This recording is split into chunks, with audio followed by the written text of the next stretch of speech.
علم وہ دولت ہے جو انسان کی سوچ، کردار، یہاں تک کہ معاشرے کو بھی بہتر بناتی ہے۔ علم اور علم کی ترویج، علم کی رغبت، علم کی اہمیت، اس کی فضیلت، اسے اگر ہم اس دین کا سرنامہ کلام کہیں تو غلط نہ ہوگا۔ ماڈرن ٹائمز میں کون سے اصول ایسے اپنائے جائیں جس میں تعلیمی ماحول بھی بہتر رہے اور اخلاقی معیار بھی برقرار رہے؟ جب بھی کوئی حکم ہم تک پہنچتا ہے تو اس کے پیچھے ایک روح کار فرما ہوتی ہے، اس کے پیچھے ایک ہماری خیر اور خیرخواہی موجود ہوتی ہے۔ سوشل میڈیا اور اے آئی کے دور میں ہم صحیح اور غلط علم میں کیسے فرق کر سکتے ہیں؟ ایسا رسول جو اپنی تمام تر صفات کے ساتھ مبعوث کیا گیا، وہ اپنا تعارف یہ کرواتے ہیں کہ میں معلم بنا کر بھیجا گیا۔ السلام علیکم ورحمۃ اللہ وبرکاتہ۔ میں ہوں آپ کی میزبان سمیرہ لطیف اور آپ دیکھ رہے ہیں پروگرام ڈسکور اسلام۔ علم وہ دولت ہے جو انسان کی سوچ، کردار، یہاں تک کہ معاشرے کو بھی بہتر بناتی ہے۔ علم حاصل کرنے سے انسان کی زندگی میں کیسے بہتری آتی ہے، اور آج ہم اسی ٹاپک پہ بات کرنے لگے ہیں کہ اسلام میں علوم کی کیا اہمیت ہے، اور یہ سمجھیں گے ہم کہ سیرت النبی صلی اللہ علیہ وآلہ وسلم کی روشنی میں ایک انسان کے لیے علم حاصل کرنا اتنا ضروری کیوں ہے۔ اور اس نہایت ہی اہم موضوع پر ہمیشہ کی طرح ہمیں گائیڈ کریں گے محترم ڈاکٹر پیر طارق شریف زادہ صاحب۔ السلام علیکم ورحمۃ اللہ وبرکاتہ۔ وعلیکم السلام ورحمۃ اللہ وبرکاتہ۔ ڈاکٹر صاحب، سب سے پہلے گائیڈ کیجئے گا کہ وحی کا آغاز ہی اقرا سے ہوتا ہے، تو علم کو اتنی بنیادی اہمیت اسلام میں کیوں دی گئی ہے؟ بسم رب محمد کریم علیہ الصلوۃ والتسلیم۔ سب سے پہلے تو یادآوری کا شکریہ، اور یقیناً آج کا عنوان بھی ان معنوں میں بڑا معنی خیز ہے اور بڑا مفید ہے کہ اگر کوئی مجھ سے یہ پوچھے کہ اس دین کا سب سے بنیادی اور اساسی حوالہ کیا ہے، تو وہ علم اور علم کی ترویج، علم کی رغبت، علم کی اہمیت، اس کی فضیلت، اسے اگر ہم اس دین کا سرنامہ کلام کہیں تو غلط نہ ہوگا۔ آپ اس کی اہمیت کا اندازہ اس بات سے لگائیں کہ پروردگار عالم کی طرف سے کلام کامل کی شکل میں وہ جو خیر کا ایک خزانہ سرکار دو عالم کی زبان اطہر سے ہم تک پہنچا، اس کا آغاز ہی اقرا سے ہوتا ہوا ہم تک آتا ہے، یعنی جس میں پڑھنے کی بات کی جا رہی ہے۔ اور پھر قرآن حکیم کے اندر پروردگار عالم نون والقلم وما یسطرون کہہ کے قلم اور اہل قلم کی عزت افزائی کرتے ہوئے گویا ان کی قسم کھاتا ہوا نظر آتا ہے، تو اس سے بھی اس کی اہمیت اندازہ ہوتی ہے۔ اور پھر یعنی دین رحمت اس پورے نظام کے اندر علم اور ترویج علم کی اہمیت کا اندازہ اس بات سے لگائیں کہ رسول رحمت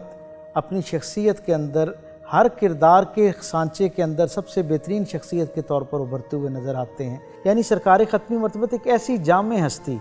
کہ جن سے بہتر زندگی کی کسی کردار میں کوئی اور مثالیہ تاریخ پیش کرنے سے قاصر ہے۔ آپ سے بہتر کوئی والد کے طور پر ہمیں نظر نہیں آتا، آپ سے بہتر کوئی ہمسایہ نظر نہیں آتا، آپ سے بہتر کوئی حکمران اور سپہ سالار نظر نہیں آتا۔ غرض زندگی کی تمام جہتوں اور تعارف میں آپ بے مثل اور بے مثال ہیں۔ ایسا رسول جو اپنی تمام تر صفات کے ساتھ مبعوث کیا گیا، وہ اپنا تعارف یہ کرواتے ہیں کہ میں معلم بنا کر بھیجا گیا، یعنی میں علم کو پہنچانے والا، علم کو سکھانے اور سمجھانے والا بنا کر بھیجا گیا ہوں۔ تو اس سے اندازہ ہوتا ہے کہ علم اور علم سے وابستہ لوگوں کی اس نظام حیات کے اندر جسے دین رحمت ہم کہہ کے پکارتے ہیں، اس میں کتنی اہمیت ہے۔ اور خود آپ اس سے اندازہ لگائیں، حضور کی اپنی ترجیحات میں اس کا جو نمبر بہت اوپر کی ترجیح کے طور پر آپ اس سے اندازہ لگائیے کہ ڈاکٹر لیورن جیسلر جیسا ایک ویسٹرن اسکالر جو سیرت پر کام کرنے والا ہے، وہ یہ بات کہتا ہے، اور گلف ہسٹورین اس بات پر اتفاق کرتے ہوئے اور اس کا اقرار کرتے ہوئے نظر آتے ہیں کہ اہل عرب اپنے ہاں یہ شعر و ادب کا تمام تر ذوق رکھنے کے باوجود وہ جو علم کی ایک بنیادی جہت ہے نا، لکھنا پڑھنا، اس کے حوالے سے بہت کم ان کے ہاں لوگ ایسے موجود تھے جو اس نعمت سے مزین نظر آتے ہیں۔ یعنی آپ اس سے اندازہ لگائیں کہ وادی بطح جس میں سرکار دو عالم دنیا میں تشریف لائے، یعنی مکہ المکرمہ کی وادی، حضور جب تشریف لائے تو اس کی آبادی کوئی 10,000 کے قریب تھی، اور 10,000 افراد میں صرف 18 یا 16 لوگ ڈاکٹر حمید اللہ کی تحقیق کے مطابق لکھنا پڑھنا جانتے تھے، باقی سارے لوگ لکھنے پڑھنے سے محروم تھے۔ صحیح۔ ڈاکٹر لیورن جیسلر یہ کہتے ہیں کہ سرکار دو عالم صلی اللہ علیہ وسلم کے لائے ہوئے اس انقلاب کی سب سے خوبصورت جہت یہ ہے کہ حضور جس معاشرے میں آئے وہاں صرف 16 یا 18 لوگ لکھنا پڑھنا جانتے تھے، لیکن صرف 63 برس کے بعد جب حضور اس دنیا سے تشریف لے جا رہے تھے اور خطبہ حجت الوداع میں 1.25 لاکھ کے قریب اصحاب حضور کے سامنے موجود تھے، تو گویا وہ جو 16-18 لاکھ کا پڑھا لکھا مجمع تھا، اب 1.25 لاکھ میں سے 1 لاکھ سے زائد لوگ لکھنا پڑھنا جان چکے کیا تھے۔ بات ہے، اس سے اندازہ ہوتا ہے کہ علم اور علم کے ذرائع کے ساتھ محبت کا سرکار دو عالم صلی اللہ علیہ وسلم کی زندگی میں کتنا یعنی ایک غالب حوالہ ہمیں ملتا ہے۔ اور پھر تاریخ کے اس منظرنامے سے کون ناواقف ہو سکتا ہے کہ جب غزوہ بدر میں اللہ اپنے محبوب رسول صلی اللہ علیہ وسلم اور آپ کے پاکیزہ اصحاب جانثاران جو ہیں ان کے لیے فتح کا فرمان جاری کرتا ہے، مسلمان غالب آتے ہیں، اور مشرکین مکہ جو سرکار ختمی مرتبت اور آپ کے اصحاب کی جان لینے کے لیے میدان عمل میں اترتے ہیں، انہیں مغلوب بنا لیا جاتا ہے، قیدی بنا لیا جاتا ہے۔ اب میرے کریم آقا کا پاکیزہ اسوہ دیکھیں، جب ان کو لایا جا رہا تھا نا اور ان کے ہاتھ باندھے ہوئے تھے، قیدی بنا کے لا رہے تھے، جب مدینے کے اندر داخل ہونے لگے تو حضور اپنی سواری سے نیچے اترے، اصحاب کو مخاطب کیا اور کہا جب یہ میدان جنگ میں تھے تو یہ ہمارے دشمن تھے،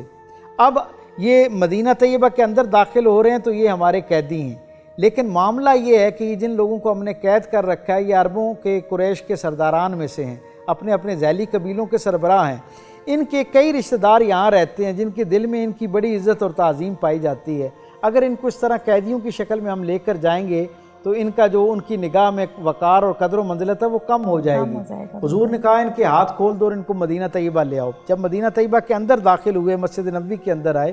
ہم سب جانتے ہیں کہ جب ان کی جان بخشی کا مرحلہ آیا، عربوں کی تاریخ کا یہ پہلا مرحلہ ہے، اس سے پہلے کبھی ایسا نہیں ہوا کہ کسی دشمن نے ایک پرامن قوم کے اوپر حملہ کیا ہو اور پرامن قوم غالب آ گئی ہو، جیت گئی ہو، اور انہوں نے مغلوب ہو جانے والے، ہار جانے والوں میں سے کسی ایک کو بھی زندہ واپس بھیجا ہو۔ یہ پہلی مرتبہ ہوا کہ حضور نے سب کی جان بخشی کی، جو ہتھیار ڈال چکے تھے ان سب کو اپنے ساتھ لے کر آئے، اور حضور نے کہا ان کے ساتھ کیا معاملہ ہونا چاہیے۔ سرکار دو عالم صلی اللہ علیہ وسلم کو مختلف تجاویز دی گئیں، جن میں سے حضور نے اس تجویز کو پسند فرمایا کہ ان میں سے جو شخص فدیہ دے سکتا ہے وہ فدیہ دے کے چلا جائے، اور جو شخص ہمارے 10 بچوں کو اور ایک روایت کے مطابق 20 بچوں کو لکھنا پڑھنا سکھا دے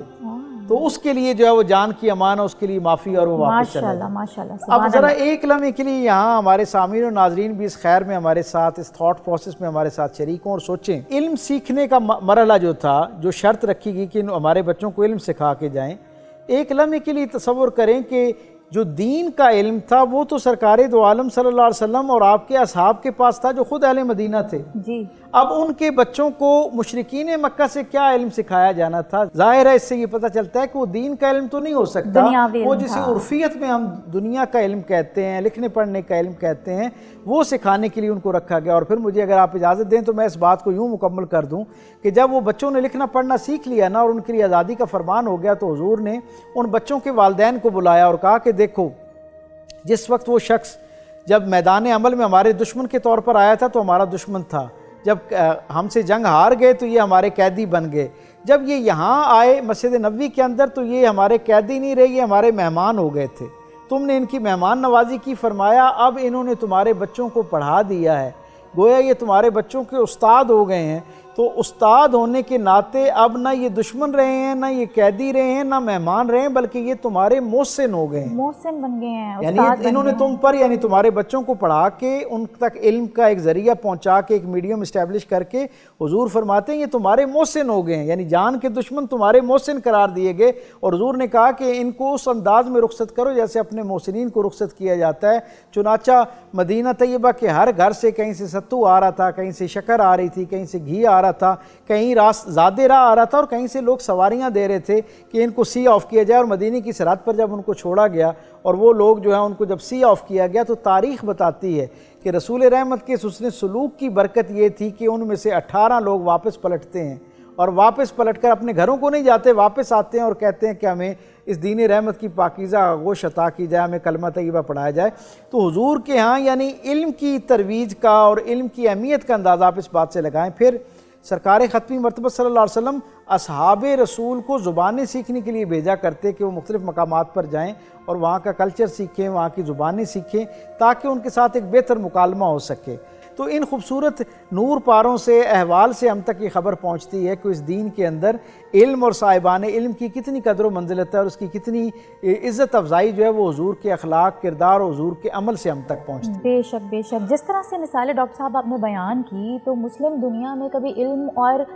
تحقیق میں بہت آگے تھے، سب سے آگے تھے، اس میدان میں کیسے پیچھے رہ گئے؟ کیا بنیادی وجہ سمجھتے ہیں؟ آپ یہ دیکھیں نا، سرکار دو عالم صلی اللہ علیہ وسلم کا مزاج تو یہ ہے کہ حضور تک وہ جو غیر مسلم اپنے علم کی صلاحیت کے ساتھ آتا ہے اس کا بھی احترام ہوتا ہوا نظر آتا ہے، اس کے عزت دی جا رہی ہے۔ اور پھر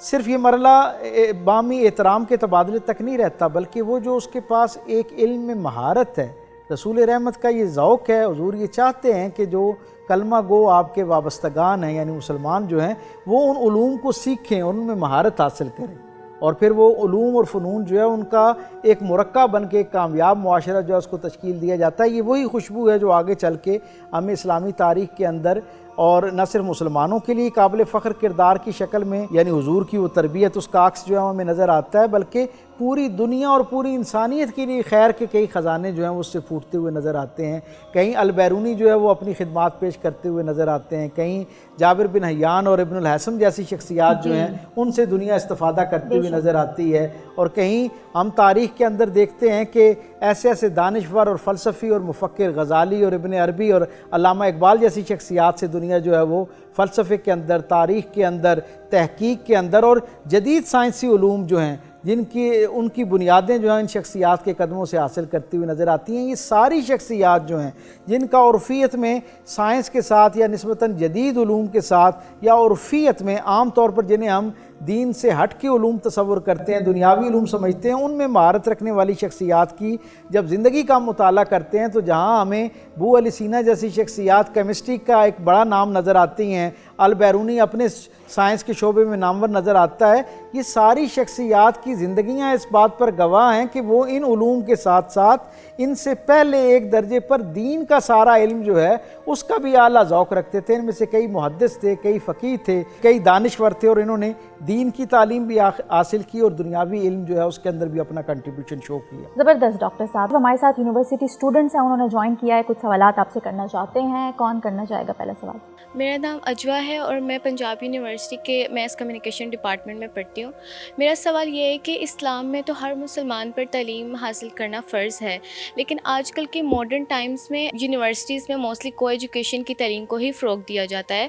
تو ایسی صورتحال میں کون سے اصول ایسے اپنائے جائیں جس میں تعلیمی ماحول بھی بہتر رہے اور اخلاقی معیار بھی برقرار رہے؟ بہت ہی بنیادی اور اساسی سوال فی زمانہ جو ہے یہ سوال بہت گردش کرتا ہے، زیر بحث آتا ہے، سوشل میڈیا پہ بھی دیکھنے کو ملتا ہے،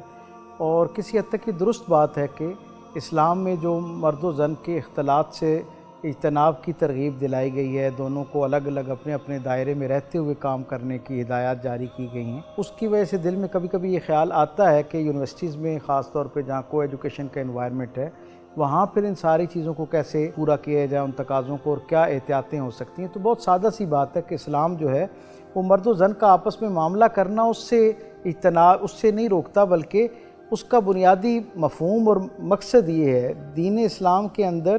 جب بھی کوئی حکم ہم تک پہنچتا ہے تو اس کے پیچھے ایک روح کار فرما ہوتی ہے، ایک سبب، اس کے پیچھے ایک ہماری خیر اور خیرخواہی موجود ہوتی ہے۔ یہاں پر بھی جو مرد و زن کے اختلاط یعنی آپس میں اکٹھے ہو کے کام کرنے میں جو ایک احتیاط کی طرف ہمیں توجہ دلائے گی، وہ اسی سبب سے ہے کہ معاشرے کے اندر کوئی فتنہ پیدا نہ ہو اور دونوں اپنے اپنی ڈومین میں رہتے ہوئے اپنے تقدس کو قائم رکھتے ہوئے، اور بڑی دیانتداری سے میں یہ بات کہتا ہوں کہ مردوں سے بھی ایک درجہ آگے جا کے مردوں کے بارے میں، تاکہ معاشرے میں بدگمانی پیدا نہ ہو اور خواتین کے لیے پہلے سے زیادہ حفاظت کا اہتمام ہو سکے، ان کے لیے زیادہ ورکیبل انوائرمنٹ کریٹ کیا جا سکے۔ اس لیے اسلام پسندیدہ صورت کے طور پر تو یہی لیتا ہے کہ مرد اپنے دائرے میں رہ کے کام کریں اور عورتیں اپنے دائرے میں، لیکن فی زمانہ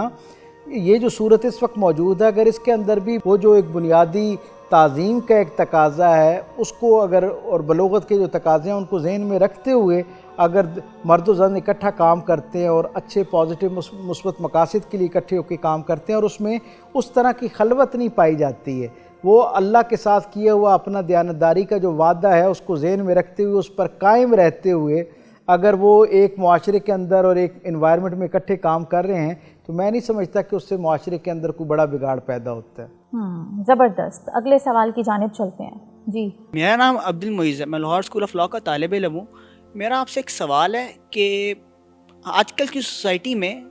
ہمارے اسٹوڈنٹس کو مارکس کی بیس پہ جج کیا جاتا ہے، ان کے ٹیلنٹ کو مارکس کی بیس پہ جج کیا جاتا ہے، جو کہ میرے نزدیک بہت غلط ہے۔ اس وجہ سے بہت سارے اسٹوڈنٹس جو ہیں سوسائڈ کر لیتے ہیں صرف اسی وجہ سے، تو آپ کا اس میں کیا خیال ہے؟ جی ہاں جی، یہ معاشرے کی یقیناً ایک تلخ حقیقت ہے جس کی طرف آپ نے توجہ دلائی ہے۔ اصل میں المیہ یہ ہے کہ جب معاشرے کے اندر ڈگری جو ہے اس پر لگے ہوئے ہندسے آپ کے معاش کی دوڑ میں آپ کے لیے معاون اور مددگار ہو جاتے ہیں، اور علم کا یہ سارا پروسیس جو ہے اس کا الٹیمیٹ ٹارگیٹ، اس کا مقصود جو ہے وہ نوکری کا اور روزگار کا حصول ہو جاتا ہے، تو پھر اس میں سے جس طرح تربیت خارج ہو جاتی ہے اسی طرح وہ جو تہذیب کے تقاضے ہیں وہ بھی بیچ میں سے نکلنا شروع ہو جاتے ہیں۔ یقیناً ڈگری جو ہے وہ کسی درجے پر آپ کی جو علمی صلاحیت ہے اس ماحول کے ساتھ آپ کے جڑے رہنے کی گواہی تو ضرور ہوتی ہے، لیکن آپ نے اس ماحول سے کتنا کچھ سیکھا اور آپ کی زندگی میں وہ کتنا شامل ہے اور اس کی گواہی کتنی آپ کی زندگی میں سے عام لوگوں تک پہنچ رہی ہے، وہ علم جو آپ کو آپ کے ادارے سے پہنچا وہ عمل کی شکل میں آپ کی زندگی میں کتنا جو ہے لوگوں کے لیے خیر کا ذریعہ بن رہا ہے۔ میں سمجھتا ہوں یہ زیادہ بنیادی ترجیحات اور بنیادی ٹارگٹ ہونا چاہیے تھا معاشرے کے اندر، کیونکہ ایک بھیڑ چال ہے اور والدین جو ہیں وہ بھی یہ سمجھتے ہیں کہ اپنے بچوں میں بھی وہ اس حوالے سے ڈسکریمنیشن کا شکار رہتے ہیں کہ جو بچہ زیادہ نمبر لے کے آ رہا ہوتا ہے مارکس کو ہی بنیادی طور پر اس کی صلاحیت کا جو ہے وہ ایک انڈیکیٹر تصور کر رہے ہوتے ہیں۔ یہ ان بہت سارے انڈیکیٹرز میں سے ایک انڈیکیٹر تو ہو سکتا ہے، لیکن صرف ڈگری پر موجود مارکس کی بنیاد پر کسی کی صلاحیت اور خاص طور پر کسی کی علمی صلاحیت کا اندازہ لگانا میں یہ سمجھتا ہوں کہ اس شخص کے ساتھ بھی زیادتی ہے اور خود علم کی روایت کے ساتھ بھی زیادتی ہے۔ زبردست۔ اگلا سوال کون کرنا چاہے گا ڈاکٹر صاحب سے؟ میرا نام مسکان ہے اور میں لاہور اسکول آف لاء میں پارٹ 2 کی اسٹوڈنٹ ہوں۔ میرا آپ سے سوال یہ ہے کہ سوشل میڈیا اور اے آئی کے دور میں ہم صحیح اور غلط علم میں کیسے فرق کر سکتے ہیں؟ ہر زمانے اور ہر معاشرے کے کچھ ایڈوانٹیجز ہوا کرتے ہیں، کچھ ڈس ایڈوانٹیجز ہوا کرتے ہیں۔ جس زمانے میں اس وقت آپ اور میں سانس لے رہے ہیں، یقیناً جہاں انفارمیشن کے نام پر ایک بہت بڑا سمندر اور ایک بہت بڑا خزانہ ہم تک پہنچتا ہے، وہیں پر میں سمجھتا ہوں اس خزانے کے ساتھ آنے والا جو سب سے بڑا چیلنج ہماری زندگیوں میں وہ یہ ہے کہ ہم تصدیق شدہ اور غیر تصدیق شدہ علم کے اندر امتیاز کرنے سے قاصر ہو گئے ہیں۔ ہم ان دونوں میں سے زیادہ بہتر سچائی کون سی ہے اس کا انتخاب کرنے سے قاصر ہیں۔ میں یہ سمجھتا ہوں کہ ایک ابتدائی سورس آف انفارمیشن کے طور پہ تو آپ کو ان آرٹیفیشل میڈیمز اور اے آئی سے اور سوشل میڈیا سے اور جو دوسرے میڈیمز ہیں ان سے استفادہ ضرور کرنا چاہیے، لیکن صحیح سند کے ساتھ کسی بات تک، اس کی پوری تحقیق کے ساتھ اس کے اصل تک پہنچنے کے لیے آپ کو بہر طور جو مصدقہ ذرائع ہیں انہی پر انحصار کرنا چاہیے، تاکہ علم ایک ایسی خوشبو ہے نا کہ یہ جب آپ تک پہنچتی ہے تو یہ صرف آپ تک محدود نہیں رہتی ہے، بعض دفعہ چاہتے ہوئے اور بعض دفعہ بغیر چاہتے ہوئے بھی یہ خیر آپ سے باقی لوگوں تک منتقل ہو رہا ہوتا ہے۔ تو علم جب آپ تک پہنچے تو اس کی سند بھی آپ تک پہنچنی چاہیے، تاکہ جب یہ علم اور یہ خیر خوبی آپ سے دوسروں تک پہنچے تو یہ ایک مصدقہ بات کے طور پر پہنچے۔ ہم میں سے کون ایسا ہے جس نے اللہ کے رسول صلی اللہ علیہ وسلم کی یہ بات، یہ فرمان نہیں سن رکھا؟ یہ احتیاط جو ان کے فرمان کی شکل میں ہم تک پہنچی، اس سے کون ایسا اس معاشرے کا فرد ہے جو باخبر نہیں ہے کہ حضور نے فرمایا کہ آدمی کے جھوٹا ہونے کے لیے اتنی بات ہی کافی ہے کہ وہ ہر سنی سنائی بات کو بغیر تحقیق کے آگے بیان کر دے۔ تو بات کا آگے پہنچا دینا ہی خواہ وہ کتنی خیر پر مبنی ہے، یہ بنیادی خوبی تو ہو سکتا ہے، لیکن یہ اپنی خوبی کے ساتھ ساتھ اتنا ہی اپنے اندر خطرہ بھی رکھتا ہے جب تک صحیح سند کے ساتھ اس کی تصدیق کا حق ادا کرتے ہوئے اس کو آگے بیان نہ کیا جائے۔ کیا بات ہے ڈاکٹر صاحب، بہت شکریہ اپنا قیمتی وقت دینے کا اور ہم سب کی رہنمائی فرمانے کا۔ ناظرین، اسلام ہمیں دینی اور دنیاوی دونوں علوم حاصل کرنے کی ترغیب دیتا ہے، اور اگر ہم علم حاصل کرنے کے ساتھ ساتھ اپنے کردار اور ایمان کی پختگی پر بھی کام کریں تو ہم دنیا اور آخرت دونوں میں کامیاب ہو سکتے ہیں۔ اسی پیغام کے ساتھ مجھے دیجیے اجازت، اپنا ڈھیر سارا خیال رکھیے اور دیکھتے رہیے ڈسکور اسلام۔